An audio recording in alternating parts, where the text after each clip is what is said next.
हम पहले ही बताए थे, इसमें हम तुमको फर्स्ट सेकंड थर्ड वाला को प्राइज नहीं देते हैं, इसमें देते हैं जिसका पॉजिशन आता है ना। लेकिन हम प्राइज देंगे इसमें भी, है ना, धीरे धीरे करके शुरुआत बहुत काहे कि हम क्वेश्चन बहुत फंसा के दिए थे, है ना, तब पर भी नंबर तुम्हारा इतना वो आ गया है। अभी हम देखो अपना अपना सब पेपर निकालो, जितना 10वां का बच्चा खास करके 10वां का बच्चा पेपर निकालो तुम। अभी हम 15 क्वेश्चन का भी तुमको हम बताते हैं। देखो हम तुमको क्या हो गया, सबका रहा है हाथी, सबको गोल में एक बार मारा है सबका, लड़का भी सबका। ए देखो ए निकालो, ध्यान से सुनना सुधांशु कुमार। ए पहला क्वेश्चन, क्या मुस्कान है, सभी इधर है लड़की सुनना, चल तुम अपना भी सुनना देखना। क्या हम तुमको नहीं पहले पढ़े थे फ्रैंकफर्ट की संधि कब हुआ था? 1871, है ना। इसमें कोई गलत दिक्कत है? लेकिन ये भी ऐसा बच्चा है कि बहुत सब का सब बहुत गलत किए। हाँ रुको ना, 1871 फ्रैंकफर्ट की संधि नहीं बताया, 1871 में होता। फिर दूसरा भाई कब तुम बहुत पहले पढ़ी है, ग्रहणी भाग का नाम है छोटी आंख, सबको पता, तब पर भी गलत किया कहता आदमी, कहता ये भी गलत किया। अवन्यों को कौन लिखा है? अशोक वाजपेयी। तुमको हम लेखक वाला याद करो, हिंदी में लिखा थे ना कि शुरू में कहते सब लेखक का नाम क्या कर लेना है, याद कर लेना है, अवन्यों को लिखा है। फिर तुमको हम लिखा थी, कितना बार लिखा है, अम्बेडकर जी की, है ना, भीमराव अम्बेडकर जी की दूसरी पत्नी का नाम, इसका नाम है सविता बाई अम्बेडकर, सविता अम्बेडकर, है ना। फिर तुम्हारा था मैं ही राजू मेरा शब्द ही कानून है, कितने बार बताएं, ये कौन बोला था? लुई 14वां बोला था, कौन बोला था? लुई 14वां बोला था। फिर लिखाए है तुम लोग को कितने बार, वाटरलू का युद्ध कब हुआ था? सुनो जरा, अभी पूछेंगे, अभी तुम लोग को भी मारेंगे, समझ गया। वाटरलू का युद्ध कब हुआ था? 1815 में। फिर लिखा है नलिनी विल्सन शर्मा के माता जी का क्या नाम था? रत्नावती शर्मा, है ना, हम पढ़ाए नहीं बोला। फिर कहता तुम्हारा बांग्ला भाषा में खोखा का अर्थ क्या होता है? बच्चा, कत्ते आदमी ये भी गलत किया। अभी सबका हम अपने को भी चेक किए, हमको सबका याद है कौन क्या लिखा है नहीं लिखा है ना। फिर तुमको हम लिखाए थे सेन साहब की कितनी लड़कियां थी? 5 लड़कियां थी। कत्ते आदमी वो 5 लड़कियां भी नहीं लिखी, कत्ते आदमी उल्टे पुल्टे गलत सही लिख दिया। अभी हम चाहेंगे तुमको यहाँ भी ला सकते हैं, सब हमको पता है किसका कितना है। 5 गो सीमा, रजनी, आलो, शेफाली और आरती, है ना, कितने बोले कि याद कर लो, ये सब क्वेश्चन आता है। फिर तुमको सेन साहब कौन सा स्कूल में पढ़ाना चाहता था? किंडरगार्टन स्कूल में पढ़ाना पड़ता था। रक्तचाप के विशेष उपकरण को क्या कहा जाता है? सिस्मोमेनोमीटर लिखा था ना।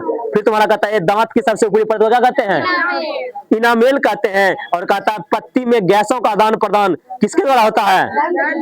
रंध्र के द्वारा। प्रकाश संश्लेषण में चलो लिख दी तो कोई बात नहीं, लेकिन रंध्र के द्वारा, है ना, या स्टोमाटा या छिद्र के द्वारा तुम लिख सकती है ना। फिर तुम्हारा कहता है विषम पोषी पोषण कितने भाग में बांटा और कौन कितना भाग में बांटा गया है? 3 भाग में। समपोषी पोषण मृतजीवी और परजीवी है, तुमको लिखाई थे नहीं लिखाई थे सब? इस सब में भी बहुत गलत किया है। फिर कहता है परजीवी पोषण का उदाहरण खाली बोले थे लिखने, लेकिन ये परजीवी का पूरा लिख दी, परिभाषा भी लिख दी, बहुत बढ़िया बात है ना। देखो जो सब बताए थे ना, फीता कृमि सब है। तुम्हारा फिर कहता है जर्मनी का एकीकरण किसके प्रयास से हुआ था? वर्षा के प्रयास से। कितना बढ़िया वो दिन पढ़ाए थे। फिर तुमको पता है रक्त और लोक नीति का प्रतिपादन किसने किया था? बिस्मार्क किया था। रक्त और लोक नीति का मतलब क्या था? तलवार के बल पे बताए थे, ये भी तुम गलत किया है। फिर कहता आदमी जर्मनी के एकीकरण कितने युद्ध के फलस्वरूप हुआ था? 3 युद्ध के फलस्वरूप हुआ था। 3 युद्ध कौन कौन था? डेनमार्क, ऑस्ट्रिया और फ्रांस। कहता कार्बोनरी का अर्थ क्या होता है? बहुत लोग नहीं है लिखी, क्या था कोई बताओ? कार्बोनरी क्या था? हाँ सही बोली, नहीं लिखाए थे। कार्बोनरी एक क्रांतिकारियों का गुप्त संगठन था, सबको लिखाए थे लेकिन ध्यान नहीं दिया था। फिर तुम फ्रेंडली इटली का स्थापना कब हुआ था? 1891 में, 51 है ना, 1851 ना। फिर तुम्हारा कहता यंग यूरोप की स्थापना कब? 1834 में। और इटली का एकीकरण का जन्मदाता कौन है? बिस्मार्क था तुम्हारा। सेडोन का युद्ध पूछे थे हम, सब सेडोवा लिख दिया 1870, जबकि 1866 होगा। क्या होगा? 1866 होगा, है कि ना। फिर तुम्हारा नेपोलियन कोड 1804 में हुआ था, नेपोलियन कोड।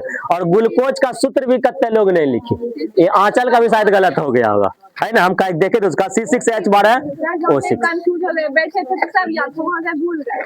हाँ तो बता वहां, जबकि हाँ देखो हम आंचल का कॉपी हम देखे, हम मन किया कि हम सही कर देते हैं, लेकिन हम क्या किया देखो तुम्हारा हम गोल घेर दिए, बोले कि अभी अगर हम बच्चा का सही कर देंगे, इसको यही याद रह जाएगा, हमको एग्जाम तक इसको लेके जाना है, तो इसका बाकी सब ठीक था, खाली O2 दे दी थी, हम चाहते सही कर दे, लेकिन बोले नहीं इसका गलत है, तो हम क्या कर दिए, इसको गोल घेरा लगा दिए, है ना। तो 3 बच्चा के लिए जोरदार ताली बजा, है कि ना। फिर से एक बार ताली बजा। और अभी हम देखो सबसे पहले देखो इधर इसमें दिखाना करेगा तुम लोग अब समझता नहीं है, क्या नंबर लाया लड़का लोग पता नहीं की करेगा नहीं करेगा, है ना। वो बैच का लड़का तो टॉपर था, ये बैच का लड़का क्या होता है पता नहीं चलता है। देखो लड़का लोग का या फर्स्ट होगा चाहे की होगा नहीं होगा पता नहीं चलता है। देखो अभी तुम देखो इसका फर्स्ट है पल्लवी है, इसका कॉपी लिखने का तरीका देखो, पूरा का पूरा बढ़िया राइटिंग में लिखी है, गोल गोल राइटिंग में लिखी है और देखने में भी अच्छा लगता है। और जिसका राइटिंग बैठना चालू हो जाएगा उसको पढ़ने में खुद ब खुद मन लग जाएगा। तुम जिसका राइटिंग नहीं बैठता नहीं बढ़िया से नहीं लिखती है, तुमको खुद ब खुद तुम्हारा कॉपी लिखने में देखने का मन नहीं करता होगा। इसलिए राइटिंग बैठा देखो, इसका बच्चा का कॉपी देखो पूरा का पूरा भरपूर लिखी है और सब एक तरफ से बढ़िया से लिखी है ना। ऐसा ही कॉपी लिखो और आगे करो। देखो फिर ये तुम्हारा आंचल का है, आंचल क्या अगला बार से क्या करेगी, तुम यही बगल में आंसर लिखेगी। अगला बार तुमको मान लो इसको पढ़ना है, एगो पेज निकालेगी, इंपोर्टेंट क्वेश्चन है पढ़ लेगी। अब तुम इधर से क्वेश्चन पढ़ेगी, इधर जाएगी बोले हाँ क्या पढ़ेगा छोड़ देगी, लेकिन तुम इसको पढ़ सकती है। और जितना हम लिखा इंपोर्टेंट क्वेश्चन है सब का सब को रखना है घर में, इसको देखते रहना। तुम देखती होगी अभी हम कितने बार इससे कितने क्वेश्चन यही लड़ता होगा, लड़ता ही नहीं लड़ता है बार बार। जो याद किया उसको फायदा है, कोई दिक्कत नहीं, 4-5 इधर ना करना पड़ेगा, बाकी पिछला तो याद ही है। उधर से एग्जाम में होगा। देखो आंचल का भी इसी तरह से है, अंशु का भी वही अच्छा, ये कॉपी ठीक ठाक है, इसका भी 23 नंबर है, 2 गलत कर दी, 2 गलती भी कौन कौन कर दी। देखो ये प्रकाश संश्लेषण वाला आदान प्रदान है ना, इसका प्रकाश संश्लेषण ठीक है लिखी है, इसका सही कर देंगे, ठीक है। प्रकाश संश्लेषण सही हो सकता है, आदान प्रदान ये लिख सकती है, लेकिन रंध्र का ध्यान रखना है ना, किसके द्वारा, रंध्रों के द्वारा होता है, ठीक है। तो इसका प्राइज हम तुमको क्लास में देंगे। तो हम लोग अभी तुमको हम सब पढ़ के बता दिए, तनी वो ध्यान देगा ना सब का सब याद हो जाएगा, नहीं ध्यान दे